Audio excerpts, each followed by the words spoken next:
அடுத்த நாள் அந்த யானை வந்தது. என்னது இது? அந்த யானை தெரியாது. சிலந்தி அது பக்தியால பெருமானுக்கு கோவில் மாதிரி கட்டியிருக்குன்னு தெரியாது. இது அனுசிதம் என்று அந்த யானை தும்பிக்கையா அந்த சிலந்தி கட்டிய அந்த வலையை உதறி விட்டு அதோடைய வழிபாடு முடித்து விட்டு சென்றது அந்த யானை. சிலந்தி பார்த்தது, யானை ஏதோ தெரியாம செய்து விட்டது போல என்று சொல்லிவிட்டது. மறுபடியும் பெருமானுக்கு கூரை அமைச்சது. அடுத்த நாள் அந்த யானை அதே மாதிரி செய்தது. சிலந்தியும் விட்டது. எப்படி கண்ணப்ப நாயனார் பெருமானுக்கு இறைச்சி அமுது குடிக்கும் பொழுது சிவகோசரியார் 5 நாட்கள் பொறுத்து கொண்டிருந்தாரோ அதே போல இந்த சிலந்தியும் அந்த நாள் போக போக பொறுத்து கொண்டிருந்தது. ஒரு நாள் சிலந்தியால் தாங்க முடியவில்லை. தினமும் அந்த சிலந்தி பெருமானுக்கு கூரை அமைக்குது.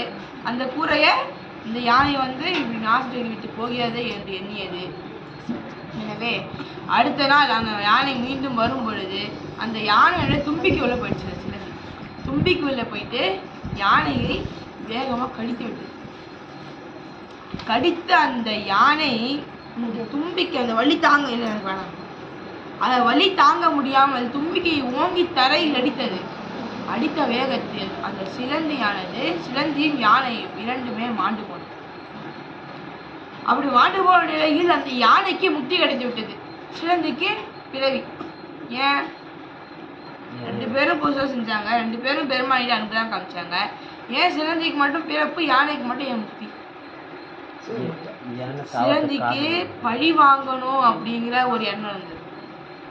அந்த யானை நான் பண்ண